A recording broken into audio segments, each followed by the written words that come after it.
Bonsoir, Chag Sameach. Ce cours de Torah et le Mishnat,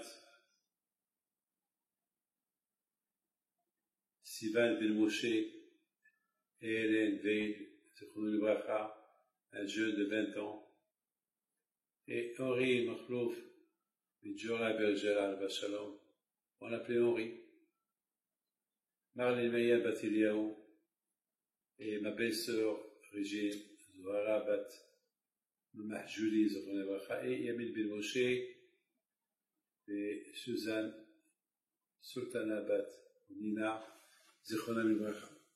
Nous sommes à quelques jours avant Pessah, et bien sûr, cette semaine, c'est les grands travaux.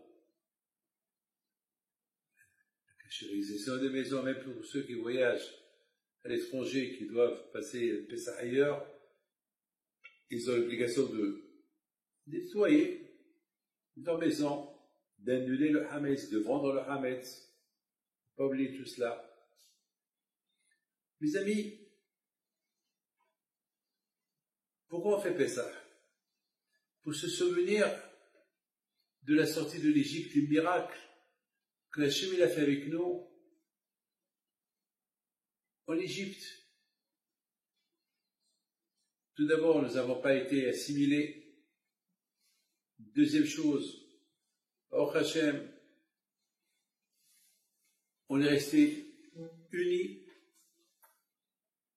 Et Baruch Hashem, on est sorti de l'esclavage. À cette époque, vous imaginez soit être esclave pendant 400 ans, des générations esclaves en Égypte. Et à Kadosh Baruch Hu, il nous a libérés avec des miracles. Et tout cela pourquoi? Pour nous donner la Torah, pour être son peuple. On ne peut pas être le peuple d'Hachem sans la Torah. Il y a des exigences de la Kadosh Baruch Hu. Et Baruch Hashem, on a vu des miracles depuis. Et combien, donc on dit, et combien, pendant 3500 ans, depuis la sortie de l'Égypte, des nations qui ont essayé de les exterminer, et ils n'ont pas réussi, parce qu'Hachem nous protège. La preuve que Dieu existe, c'est l'existence du juif. C'est tout. On a beau dire qu'on est capitaliste, on a beau dire qu'on est ce qu'ils veulent dire, mais l'effet, il est là. On est là, pas parce que on est capitaliste, c'est parce qu'Hachem a voulu qu'on soit là. Et pourquoi on est là? C'est parce que on fait Torah et Mitzvot. C'est tout. C'est Torah et Mitzvot. C'est ça qui nous maintient aujourd'hui. Mes amis, toute l'année, des dizaines de fois par jour, on parle de la sortie de l'Égypte. On fait Birkat Hamazon, on parle de la sortie de l'Égypte. On fait le vendredi soir le Kiddush, on parle de la sortie de l'Égypte. Pendant les fêtes, on parle de la sortie de l'Égypte. On fait 3 fois par jour Shema Israël, on parle de la sortie de l'Égypte. Quand on dit Ani Adonai Elohim Shotzit Chem Esosaim, Yotachem Elohim Ani Adonai Elohim Emet. On parle de la sortie de l'Égypte. Avant de faire la Hamida du matin et du soir, on parle de la sortie de l'Égypte. Ah mes amis, puisque tout le temps on parle de la sortie de l'Égypte, parce que notre peuple est devenu un peuple. Si on devait avoir un passeport, on devait avoir un passeport déjà égyptien, parce que nos origines, ils sont de l'Égypte. De l'Égypte. C'est là-bas où on est né. C'est d'abord on est sorti. Et c'est d'abord on a reçu la Torah et d'abord on est rentré en Eretz Israël.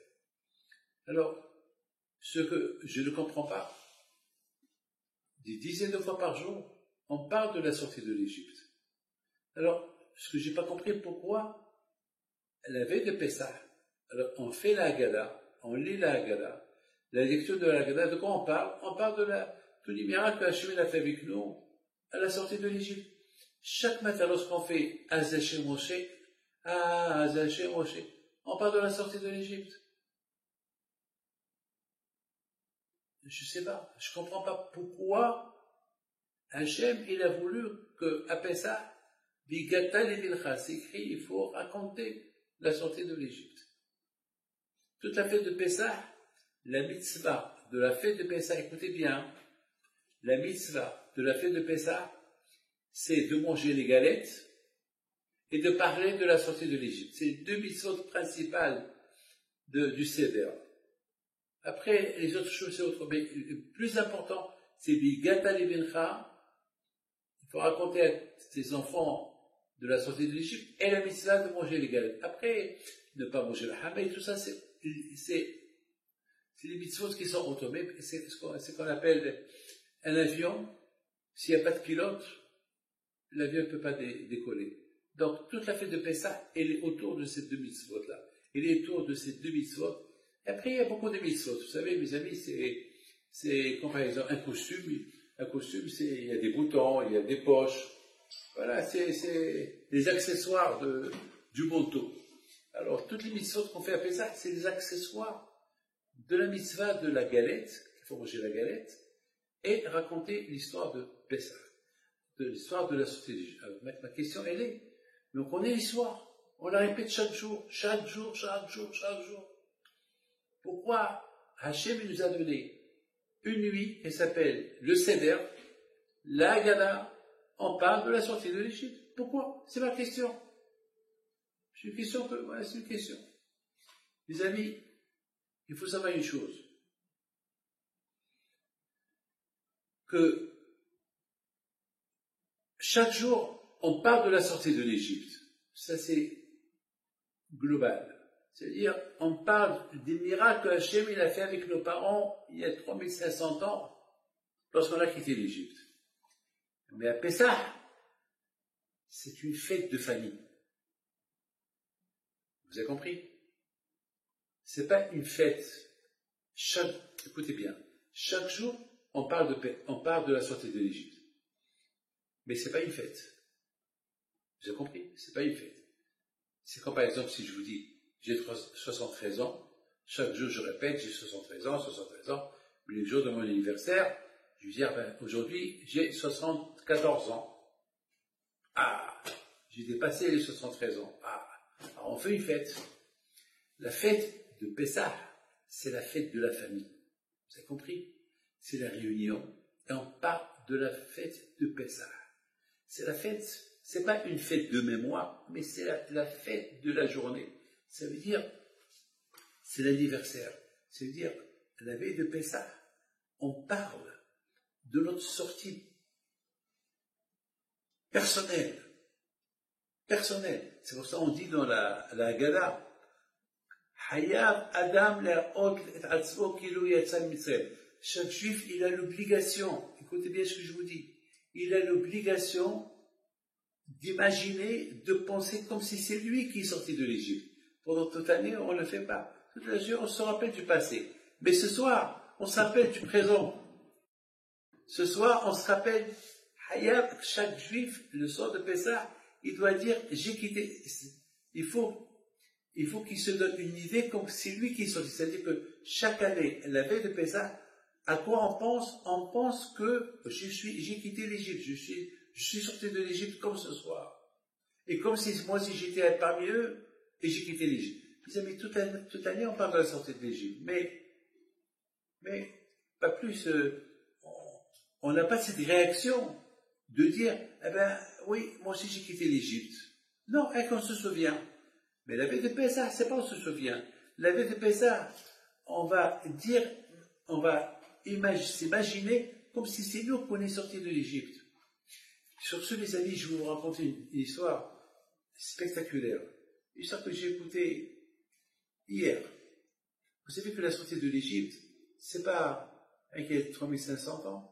La sortie de l'Égypte, chaque année qu'on fête Pessah, écoutez bien, combien on doit dire merci à Kadosh Baruch Hu qu'on existe encore. Notre existence, elle dépend de la fête de Pessah. À tel point que nos sages disent, à Pessah on a été libéré, et à Pessah on va être libéré. Vous savez mes amis, que le sacrifice de Pessah, Ça, c'est bien de le savoir. On faisait un sacrifice à Pessah. Chaque année, lorsqu'on avait le Beth Amikdash, on faisait un sacrifice qu'on appelle Korban Pessah. Mais aujourd'hui, il n'y a pas de Beth Amikdash. Aujourd'hui, il n'y a pas. Parce que les sacrifices, on les faisait uniquement lorsqu'il y avait le Beth Amikdash. Mais tant qu'il n'y a pas de Beth Amikdash, donc il n'y a pas de sacrifice de Pessah. Alors pourquoi on appelle la fête de Pessah Pessah? Il n'y a pas de sacrifice. On devait l'appeler la fête de Matzot, la fête de la Matzah. Parce qu'est-ce qu'on mange? On mange la Matzah. On ne mange pas le sacrifice de Pessah. Parce qu'il n'y a pas de Beth Amikdash. Mais mes amis, étant donné que nous avons dit tout à l'heure que Mashiach, qu'on a été libéré à Pessah, alors on va être libéré aussi aux alentours de Pessah. Et puisqu'on va être libéré aux alentours de Pessah, il se peut que ce soir va être libéré. Ce soir, Mashiach, il peut venir. Alors si ce soir, Mashiach, il va venir, alors lundi soir, vous savez ce qu'on va faire? On va manger le Korban Pessah, le sacrifice de Pessah. Ben, le sacrifice de Pessah, on va le manger, Mashiach, il va venir. Donc c'est pour ça que cette fête-là, elle s'appelle la fête de Pessah, la fête du sacrifice. Mais on a posé une question, mais la fête du sacrifice, il n'y a pas de sacrifice aujourd'hui, il n'y a pas de Beth Amikdash, mais il peut venir pendant la période de Pessah. Et s'il va venir pendant la période de Pessah, on va faire le sacrifice de Pessah. Alors cette fête s'appelle Pessah. Mes amis, je vais vous raconter une histoire qui est spectaculaire, que j'ai écoutée hier. Et je vois c'est quoi l'aïmona. Il faut savoir que toute notre histoire à nous, c'est l'aïmona, la foi. Alors, il y a quelqu'un qui travaille, qui change les pneus. Il habite à Granana. Hier, sa femme, elle vient me raconter une petite. Elle m'a dit, Rabbi, je sais que vous aimez les histoires. Alors, je vous raconte une histoire. Mon mari, il change les pneus, il travaille avec les pneus, ici en Israël. Puis il y a un monsieur qui vient avec sa Jeep, puis il a commencé à les changer, et les 4 pneus, ils étaient catastrophes, c'était Sarah, il devait les changer. Il a commencé à enlever 3, il a changé 3, maintenant le 4e, il n'arrivait pas à l'ouvrir. Les boulons, ils n'arrivent pas. Alors, le propriétaire de la voiture, il s'est un peu énervé. Écoute, il y a 45 minutes que je suis là. Et le propriétaire, le pauvre, il ne savait pas quoi faire. Et il y a des clients, il y a des voitures qui attendent. C'est Pessah. On dirait qu'à Pessah, tout le monde change les pneus. Alors, c'est pas grave. Alors, maintenant, le pauvre, il ne savait pas quoi faire, il était gêné. Il a changé 3 pneus. Le 4e, il n'arrive pas. Il a essayé toutes les méthodes, tous les ustensiles qu'il avait, il n'a pas réussi. Il a dit, Rabbi Pito, où tu es? On dirait que Rabbi Pito, c'est un mécanicien. On dirait que Rabbi Pito, c'est... on dirait que c'est le graisseur, il va venir l'aider à dégraisser les boulons. L'aïmouna. Et au même moment qu'il a fait comme c'est Rabbi Pito, tu es, on dirait qu'il est à côté. Tout de suite, les quatre boulons, tout de suite, avec ses mains. Comment tu comprends ça?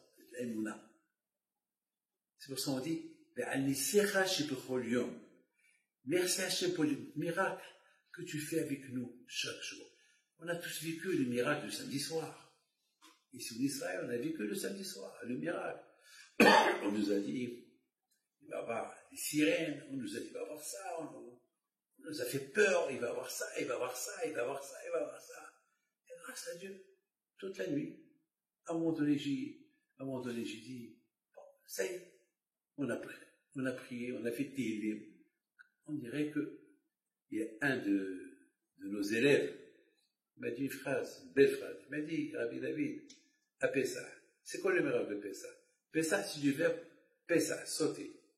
Hachem, il a sauté les maisons juives, et il n'a pas tué les premiers-nés juifs, mais il n'a pas sauté les maisons égyptiennes.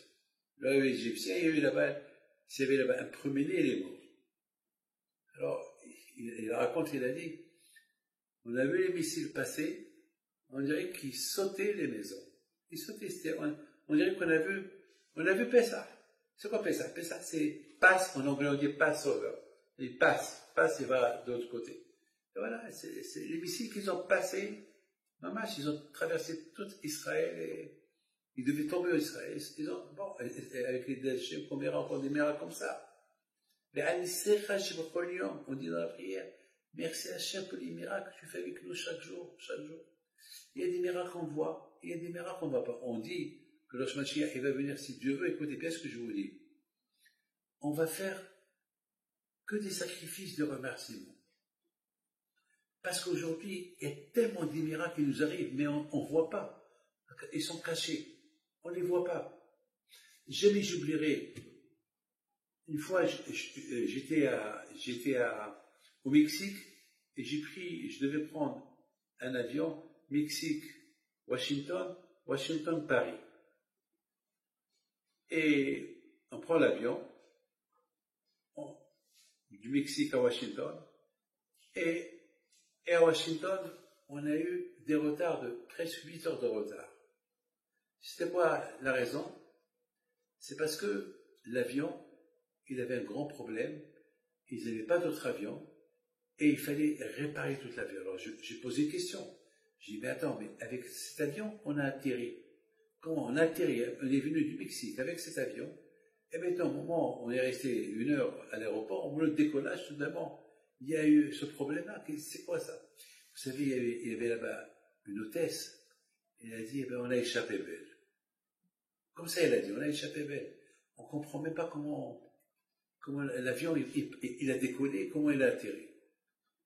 Ça veut dire que pendant 4 heures, on était dans l'avion de Mexique à Washington, on était dans un avion à problème. Et grâce à Dieu, le miracle. Et ça, c'est des miracles qu'on voit, mais nous, les passagers, vous ne savez pas de ce miracle-là.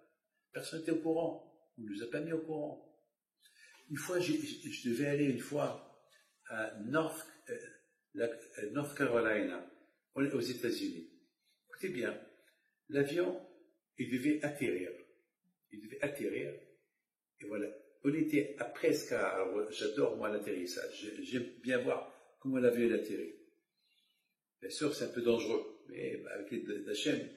Et voilà, on était à 50 mètres avant qu'il descende, 50 mètres du sol, et soudainement on voit l'avion, et remonte. Tout le monde n'a rien, personne n'a rien compris. Le pilote, soudainement, il nous dit, bon, on a eu de la chance.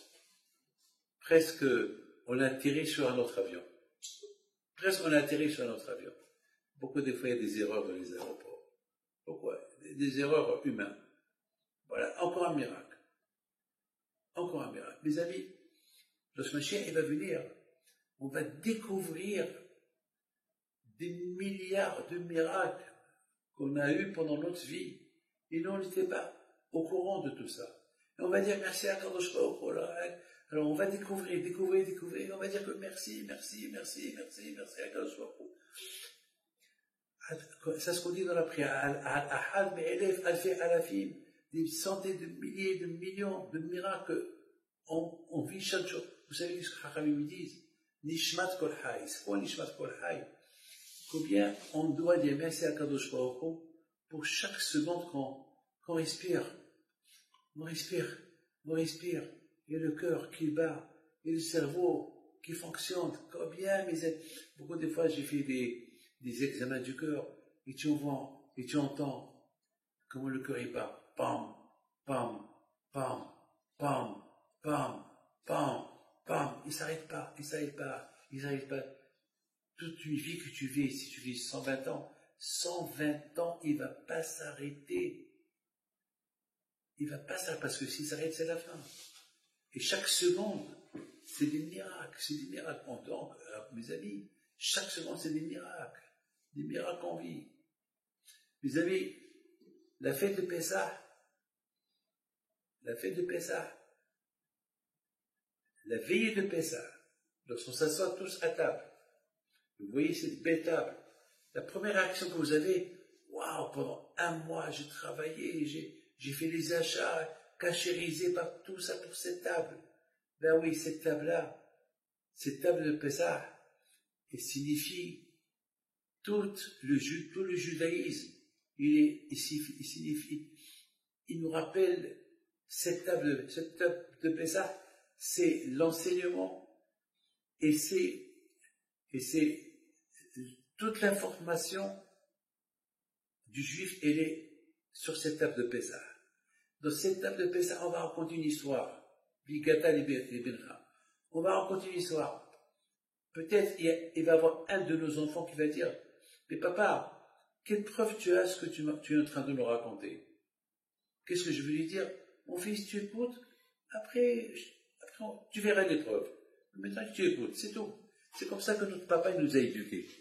Vous savez, jamais, je me rappelle, jamais j'oublierai qu'à Pessah, lorsque on arrive à un passage à Pessah, lorsqu'on dit Shefor, Hamatra el Agoïm, il y a un passage après Birkat Hamazon, après on se lève, on ouvre les portes, on dit Baruch haba Eliyahu. Voilà. On a l'émouna que, même qu'il y a un avis, il n'est pas venu la veille de Pessah, et on a l'émouna qui va venir. Alors, et qui va nous annoncer la venue de Mashiach?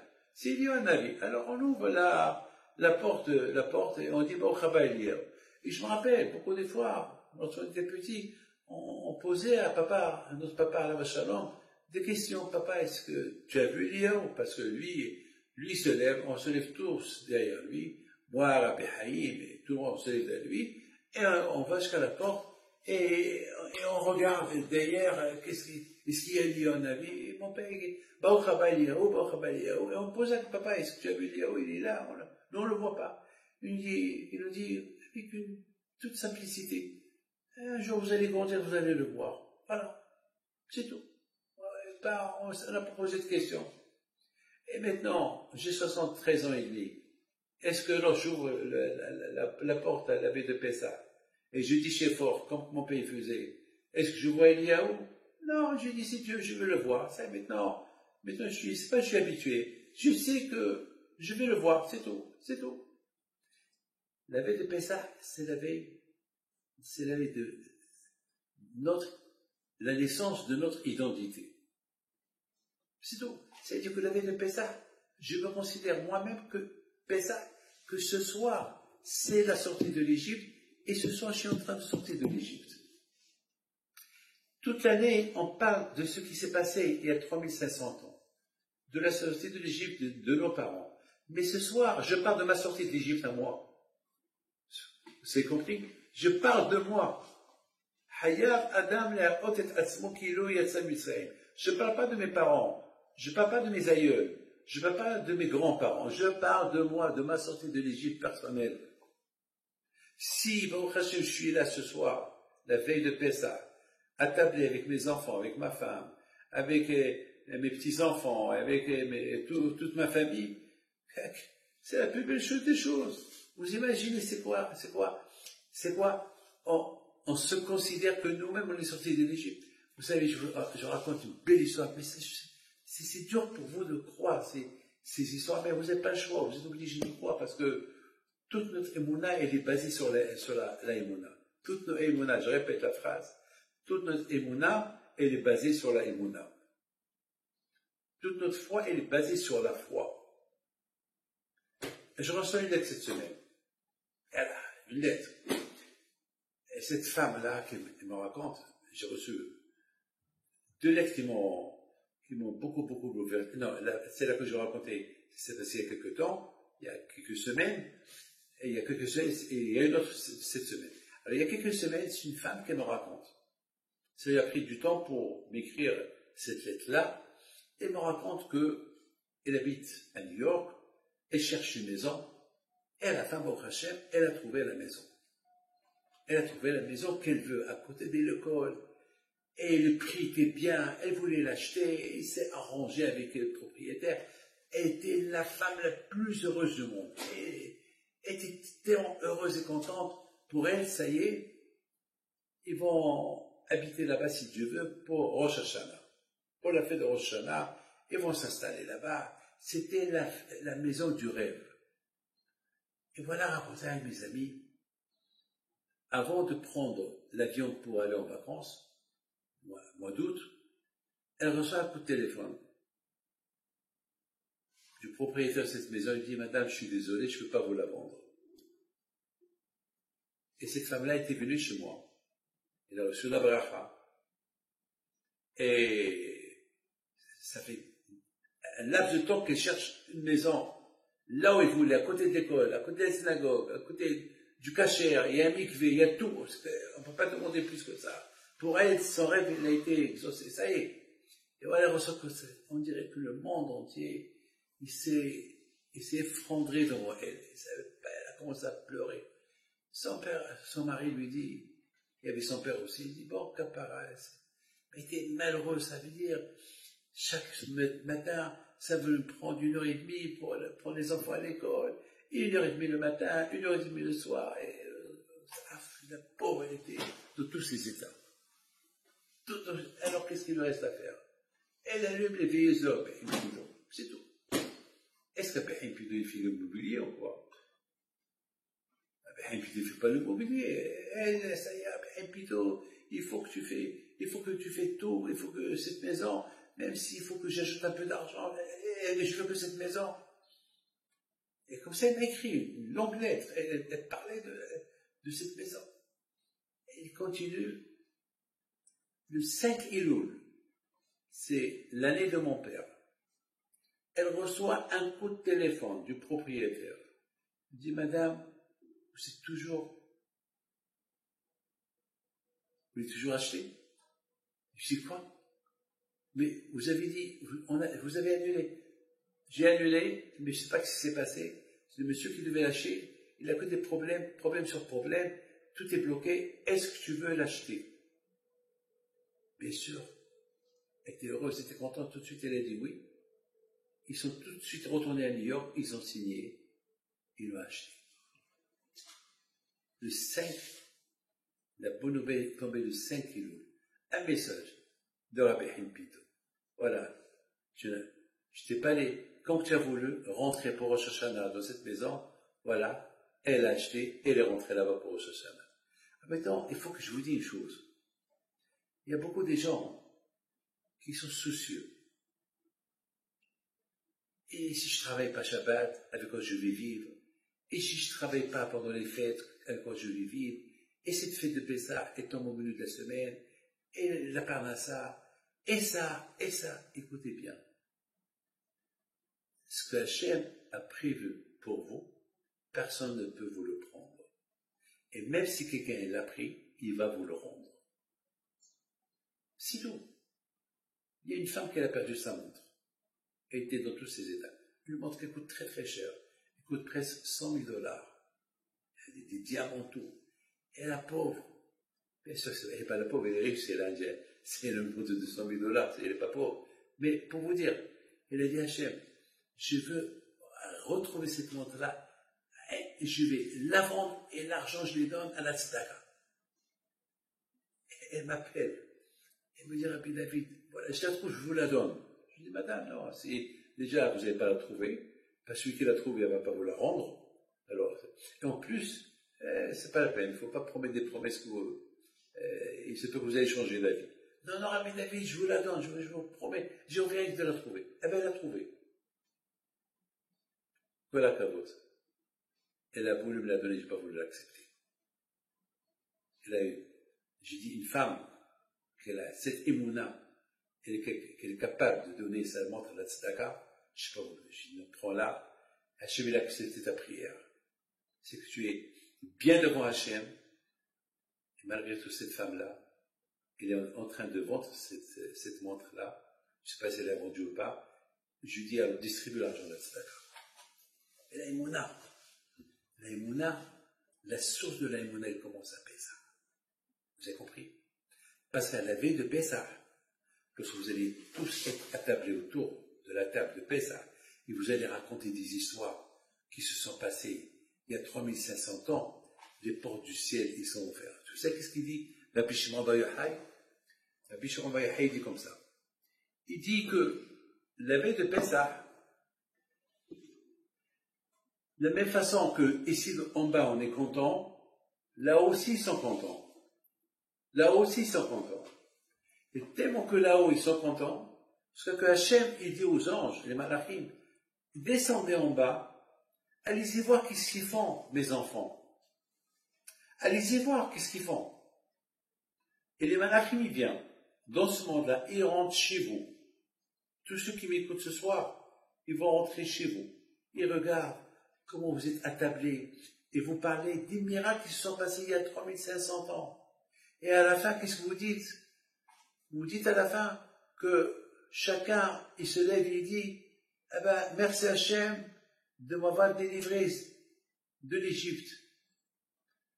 Et chacun, il dit merci Hachem que, mais attends, mais toi, tu n'étais pas en Égypte il y a 3500 ans. Mais c'est ça l'aïmouna. L'aïmouna, c'est que tellement qu'on a l'aïmouna en Hachem pour la libération de la sortie et la sortie de l'Égypte, jusqu'à que chacun dit, moi aussi je ne suis pas mes ceux qui sont sortis. Moi aussi je ne suis pas mes ceux qui sont sortis. Alors le malachim, il retourne chez Hachem. Ils disent tout ça à Kadosh Baruch Hu. Et Akash est tellement content, il dit, regardez mes enfants, ils n'ont rien vu. Ils ne se rappellent pas qu'ils étaient en Égypte. Ils se considèrent comme s'ils sont sortis de l'Égypte. Et Hachem, il dit aux malachim, aux anges, regardez comment mes enfants, ils ont la émouna en moi.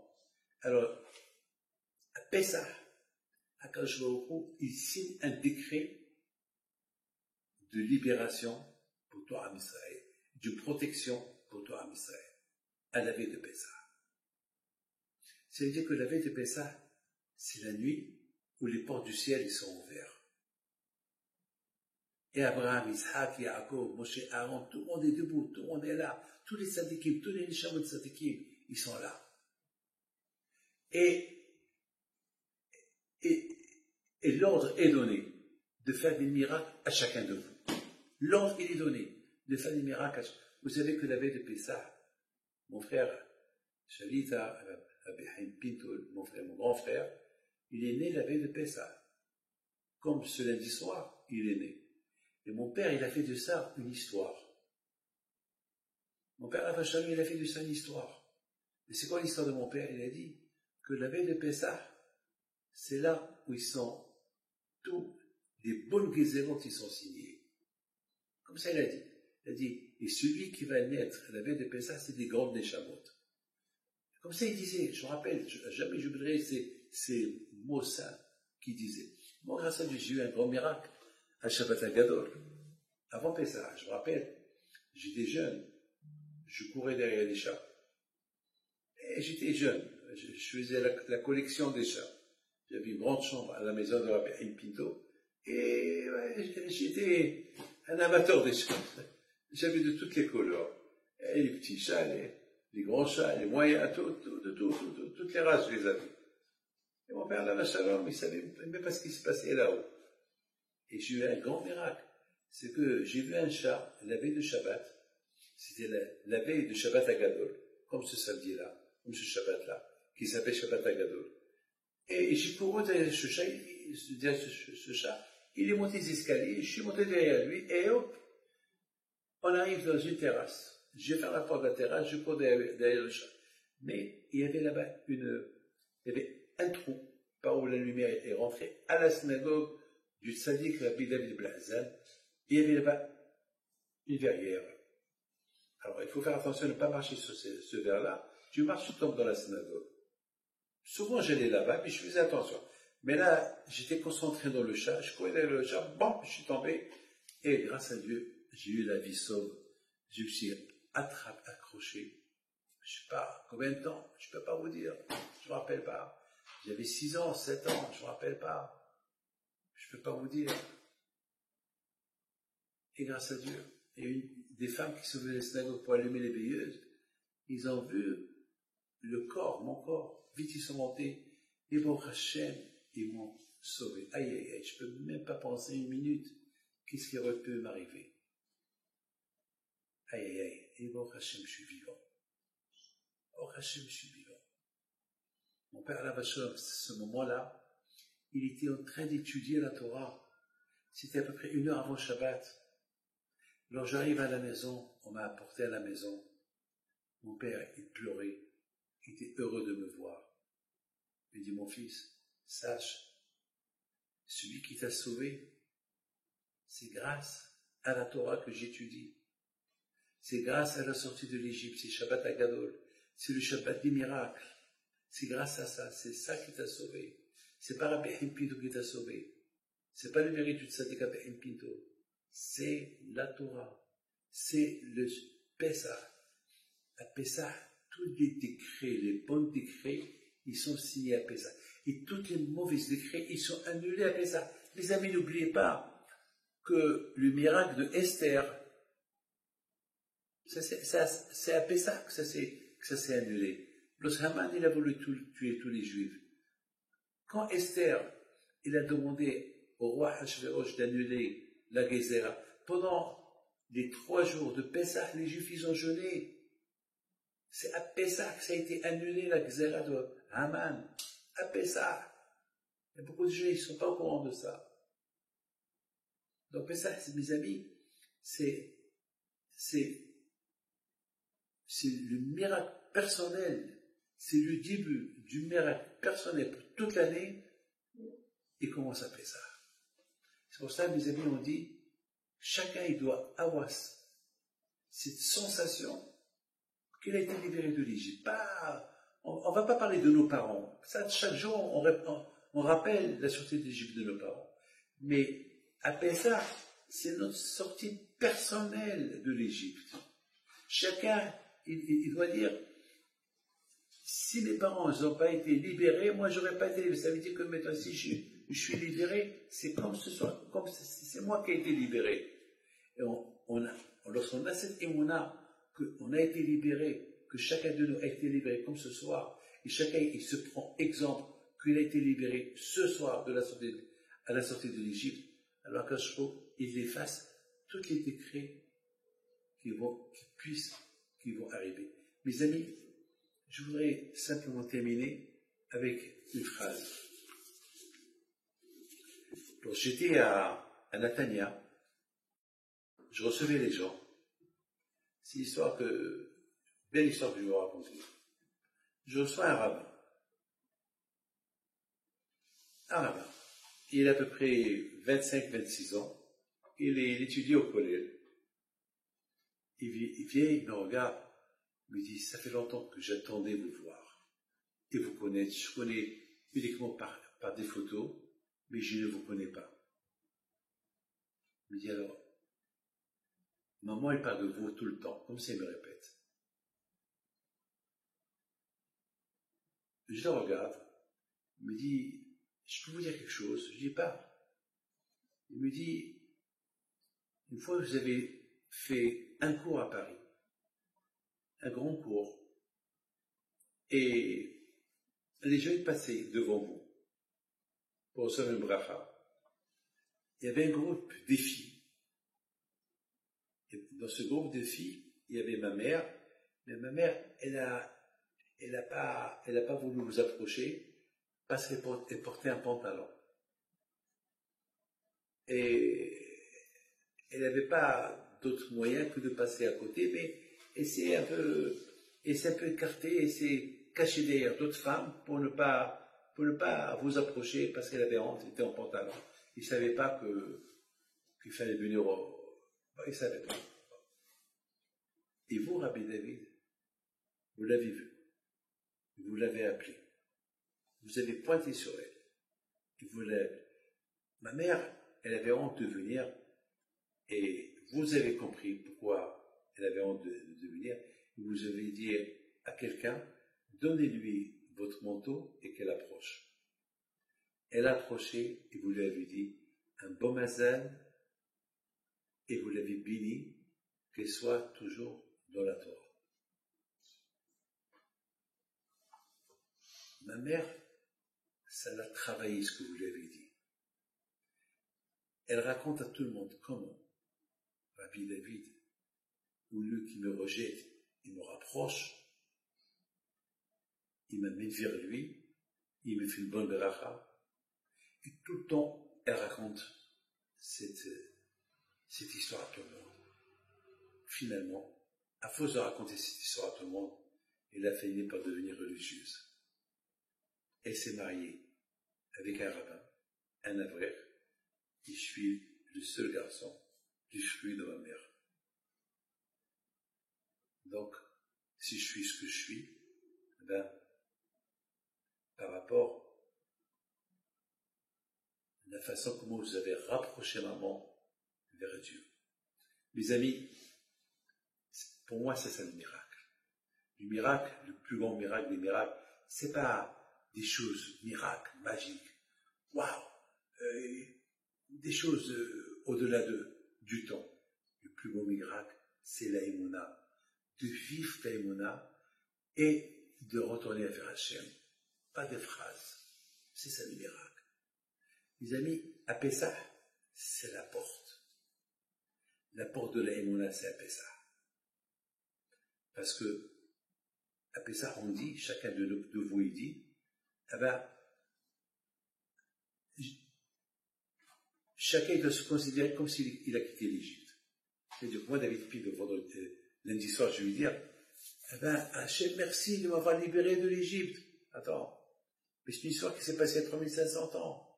Oui, mais lundi soir, je ne veux pas parler d'il y a 3500 ans. Je veux parler de maintenant, 2024.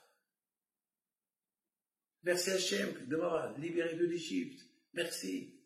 Ah, je suis sorti de l'Égypte. Pourquoi? Parce que si tu es attablé à la table de Pessah et tu parles de Pessah et tu parles des miracles, ça veut dire que tu es conscient, ça veut dire que tu as la émouna. Et puisque tu as cette émouna, alors Akash Baruch Hu, il te rend la monnaie.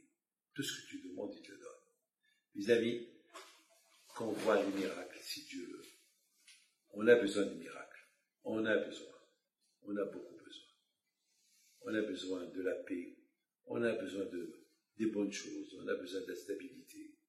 On a besoin qu'on passe une fête de Pessah sans problème, si Dieu veut. Que la Hachem vous protège dans la santé, la joie, la prospérité. Alors, si Dieu veut, n'oubliez pas que on va reprendre les cours le mercredi soir, le 1er mai. Si Dieu veut, parce que là, c'est la fête de Pessah. Donc, si tu veux, je serai après la fête de Pessah. Que Hachem vous protège. Amen. Amen. Hak Sameach, Kasher Sameach. N'oubliez pas de vendre le Hametz. N'oubliez pas de cacheriser à la maison. N'oubliez pas de vendre le whisky. Ramassez tout le Hametz, mettez-le à côté et vendez-le. Et si Dieu veut, que Dieu fasse que Shana Haba, Yerushalayim, Amen.